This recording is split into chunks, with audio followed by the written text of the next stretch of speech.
Yo, Salaam, lords, ladies, viscountess, and viscounts. We have a great episode for you today. This is going to be a little bit different. We're not talking about Marvel. We're not talking about Star Wars. We're not talking about The Bachelor, but we are talking about Bridgerton. So if you guys don't know what Bridgerton is, you guys must be under a rock. And we have today's episode with two of the biggest fans of Bridgerton. I got my buddy Reeves, aka Watch with Reeves, who I stole my username from. What's up, Reeves? Hello. All right, and we also got Christine. How are you doing, Christine? I'm great. I'm really excited to be here. Thanks for having me. I love that both of you guys are rocking your tiaras as the queens that you guys are. I love it. It's awesome. We're so excited that we're doing it together. Yeah. All right. So I did not watch season 1 of Bridgerton. So I started off season 2 because, like, you know what?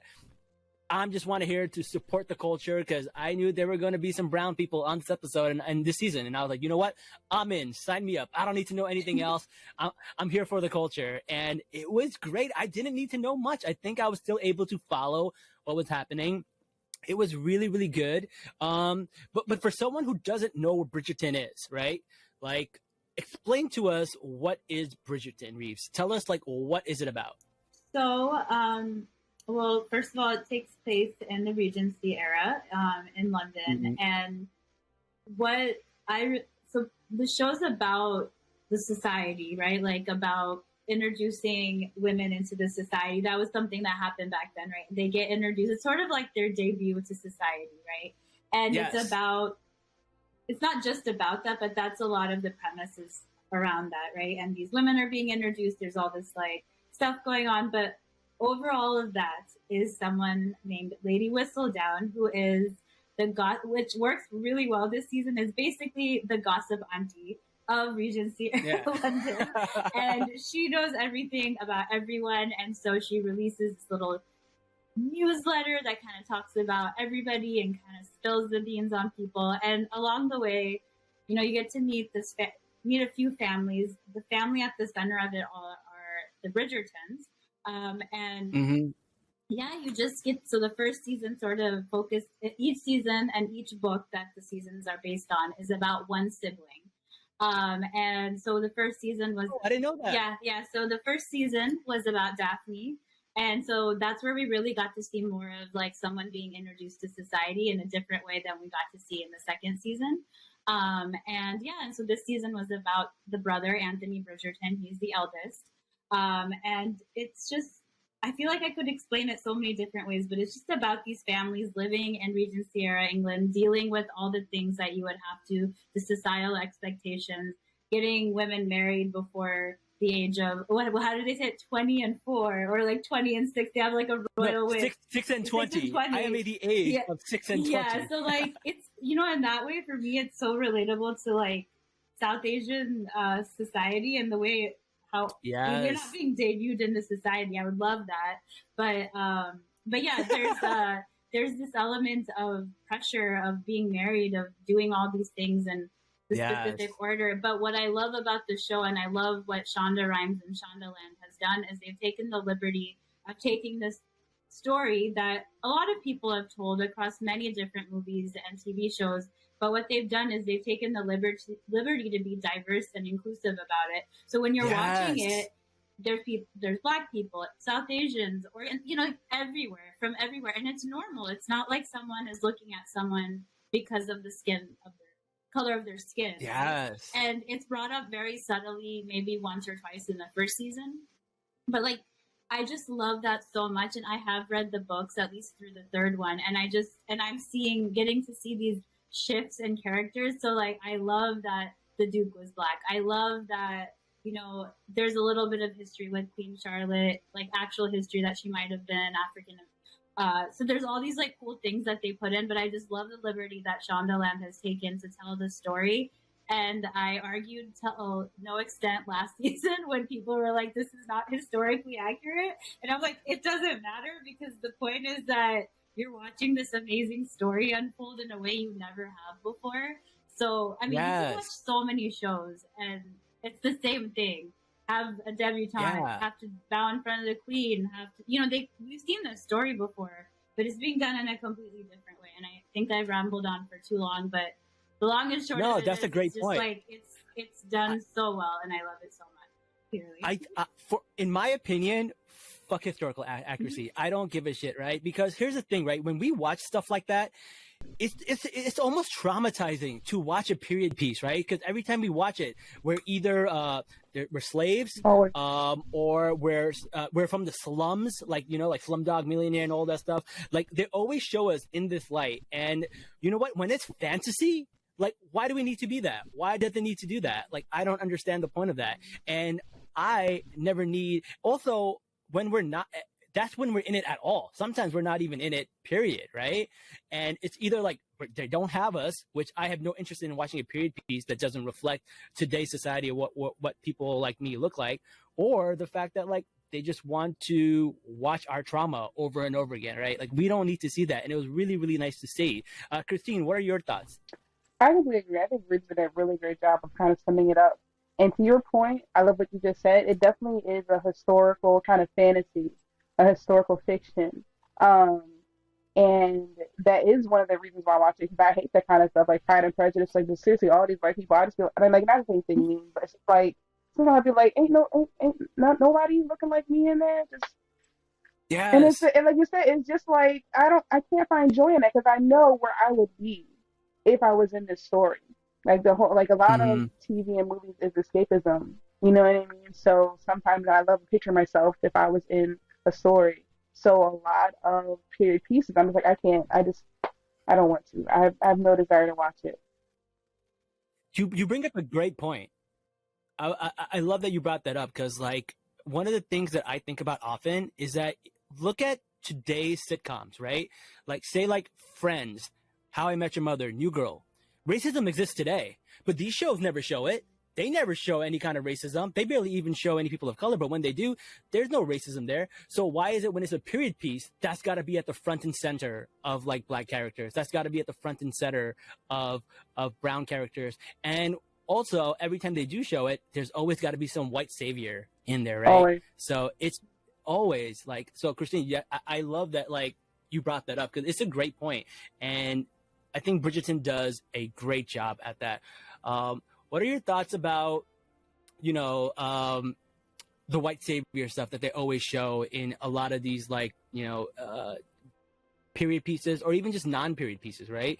And the fact that Bridgerton was like, no, we're not going to do that. We're not going to have Anthony step in and say, I'm going to marry her regardless of her color, right? Blah, blah, blah. Like, they didn't do any of I didn't that. just it happened. So no, okay. In general, I'll talk about Downton Abbey because it was a good show. At the same time, I was like, it was really just colorless. Um, It was. Mm-hmm. so sometimes I would just be over it, and I only watched it a lot because my mom watched it and would talk about it. And then, to bring it back to point, maybe the fifth or sixth season, the young girl Rose, starts dating this black guy's jazz musician, and what kills me is she's dating him just to be a rebel, you know what I mean? Mm-hmm. Dating him Mm-hmm. just to be out there, and then and they did this with Thomas too, which I can bring that up Mm-hmm. later. But the point of a person of color, Mary, who has been a terrible person from the beginning of the show, who didn't like her cousin Stephen or Michael, whatever his name is. I forget. I think I used his real name with the actor name, but cousin Michael, the one who died, Mm-hmm. her first husband. No. She was horrible to him because of the station he grew up with as a working man. And yet she in the fifth season to this black guy, she says, well, just so you know, I actually don't care about you being black. I just know that she's only using you. I was just like, if y'all don't at least keep it together, like keep it straight. Like what color are you telling? Like, you know what I mean? You Yeah, can't have Yeah. all this stuff about how like upstairs versus downstairs matters, yeah. Oh about yeah. you know, your station life matters, and it's something, oh, I don't care if he's black. And so this is why I bring it to white saviorism, because that is how white people make them feel better about themselves. Does that make sense? Um, it's like, yes, we recognize racism is wrong. Yes, we recognize there's things were worse in the past. Not that they're perfect now, but they Mm-hmm. were worse in the past. And when people, they experience white guilt, and like they don't like being reminded of that. I'm not saying everybody, but generally, people who deal with that don't want to be reminded of that. And the writers go, "Oh, look, we know it's wrong now. We don't want you to hate this character because first of all, I don't like Mary anyway. Like I never, never liked her. But like the way they but it's like the way she reacts to him is just so you don't hate her for being a racist. Like they just don't want it. No one wants to be called a racist. No one cares if they're actually offensive. Yeah. They just don't want to be called a racist. You know what I mean? Like they don't actually want to think. Yes. They just want to be called that. The reason I brought up Thomas is because he's gay, and you find out later on, and everyone's like, "Well, it's not really to know." I'm like, if we're gonna be accurate here, y'all wouldn't be so blasé about it. Like, let's just like pick one. It's just because it's reflecting. It was kind of like in a fake way to reflect how we have values today. Like they were striving to be historically accurate, but then when it was convenient, they weren't. Does that make sense? Yeah. Very true. Great point. Yeah. So, but Bridgerton is complete fantasy. So we're like, no, this is what we're doing because some people just like pretty things and princess things and regency things. So we want everyone to be able to enjoy that. So that makes sense. If this is the world we're saying is a fantasy world, this doesn't matter because we want everyone to be able to enjoy it. Does that make sense? So it's not like a white savior trope. Like you said, it's not the line where I don't care if she's from India, I love her anyway. It's like, why do you have to say that? I know. Be so sick of that happened. I can't.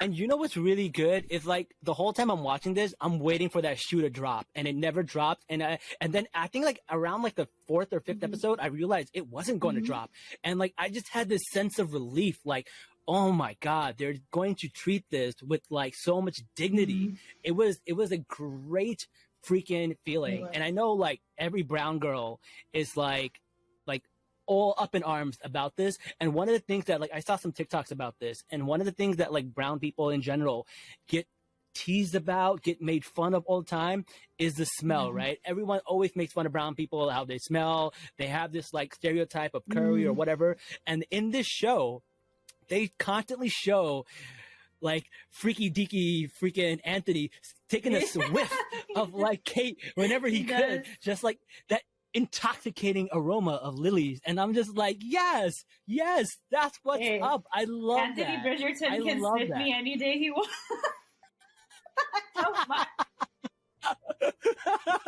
I don't mind. If he wants the curry smell, go for it. It was great, man. I love that.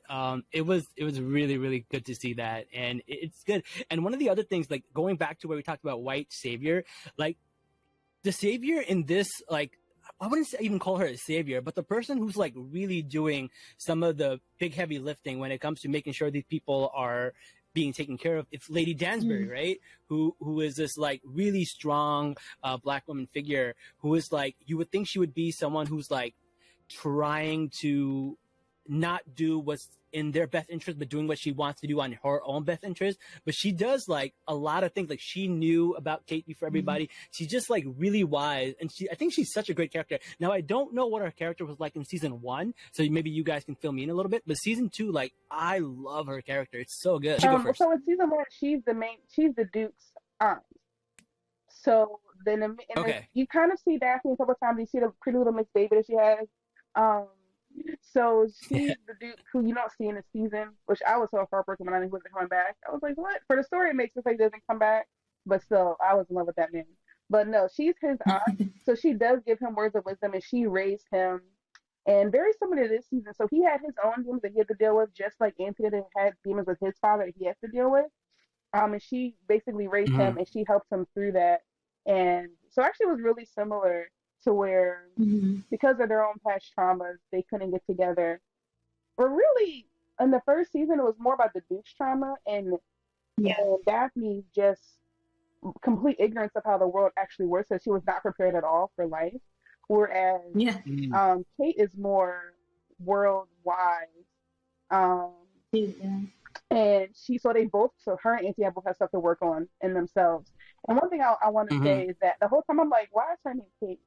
Is she from India? I was just like, but why is her name? And then they did say it near the end, her real name. I was like, okay. Oh my God, that was like. Wait, what did you say? I didn't catch that. It was Katinda or something like that. I'm saying it wrong. I have to look it up. But no way. Oh my God, Christine, I'm so glad you said that because I was like, I cried through this whole season because, like, I, Oh, for the first time, understood when people say, like, you see yourself on screen because I'm a sucker for Yes. Korean dramas. I've watched every single one there is to watch. And when I found out these women were going to be on it, I was literally like, oh my God, this can't be true. And then just seeing them in these roles, like, oh my God, I literally cried like a buffoon both times. Yes, I've already watched it twice, but definitely gonna. And they're Yeah, beautiful. They're they so really are. beautiful, and they're dark skinned women who don't get the Yeah. opportunity to be shown this light. And also, I want to shout out to whoever does the lighting and the makeup for this show because they do. Yeah.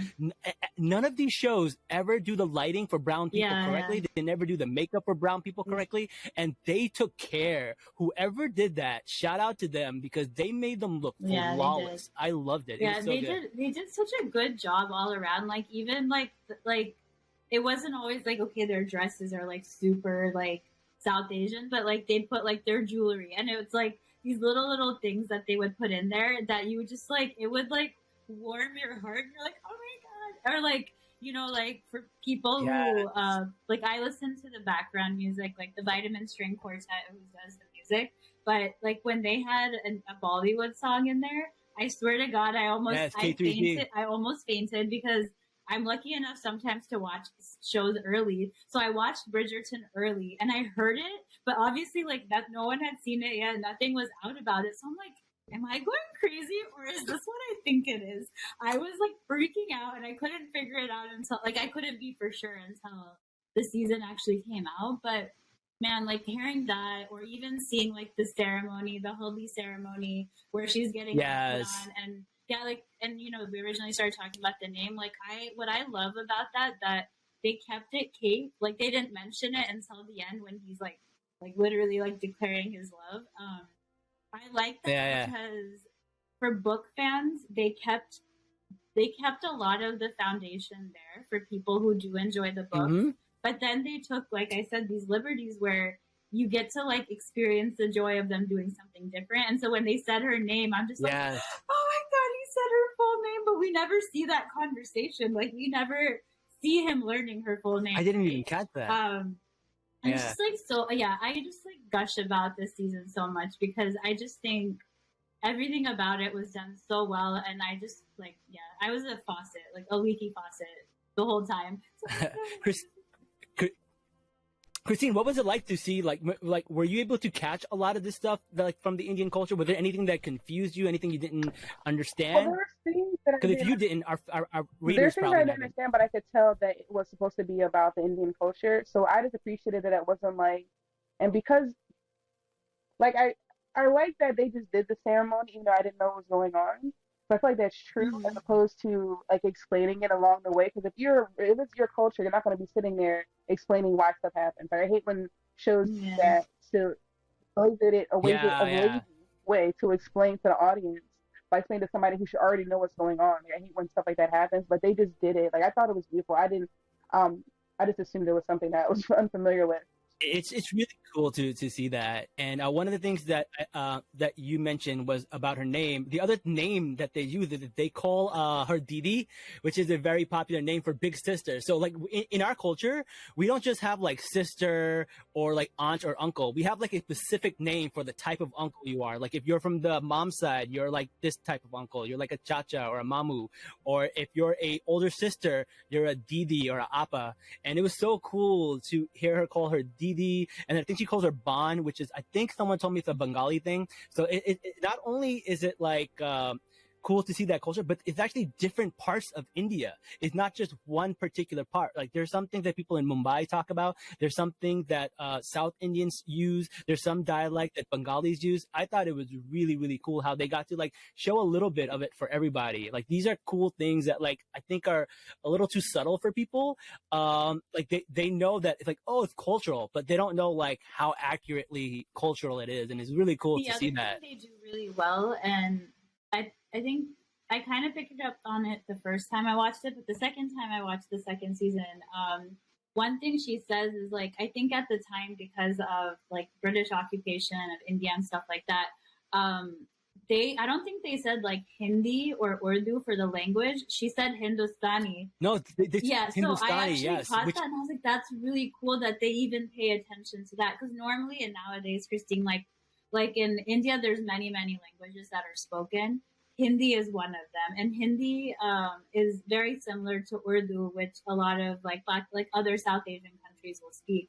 So Kate says something about speaking, like teaching Edwina like Hindustani, and I thought that was really cool because that's not really what it's referred to now, but back then because of the occupation and the way things were referred to, it was referred to as Hindustani. So I was like, oh, they even got like they got that part down too, which is cool because that's why I'm like, even if them being in Regency era, like as someone that couldn't become a Viscountess isn't real. Like I love that there's still like these random like subtle like historical accuracies in there, which is exactly the way I would want it. Right? It doesn't need to be. you know what's really interesting? You know what's really interesting about that? I watched an interview and someone asked them, was this all of this in the writing or did they actually have some influence on that? And it was 100% all in the writing. So somebody did like a lot of research and like that deserves some credit. Like even when they put like the tail in the oil, right? The coconut oil in the hair, like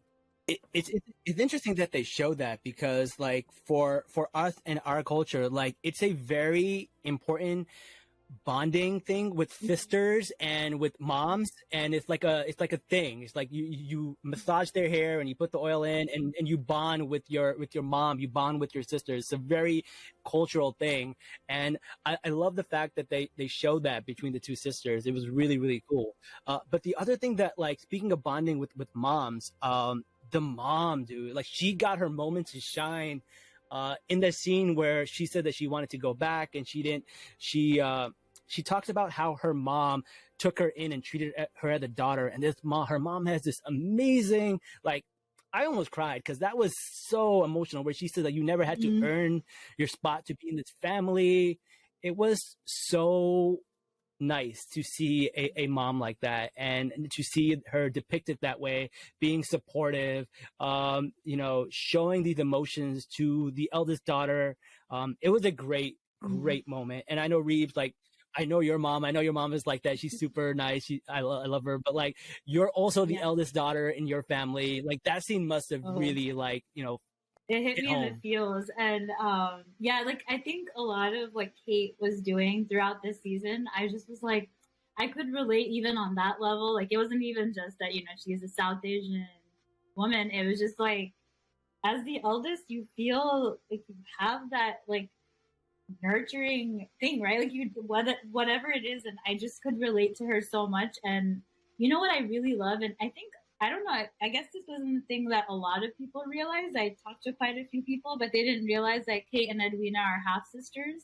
Even though that was like in the story, right? Like it was but I talked to a few people who didn't know that. And I think that almost makes what the mom says to her even more beautiful. Like I love that, like, it was so natural, their like bond and their relationship despite what happened. And like the story, while it's a big part of the story, they don't make this big hoopla out of it, and they don't make a big fuss that she's like the daughter of some, like she's not her real daughter, whatever. And I love that part too. Like it's so natural.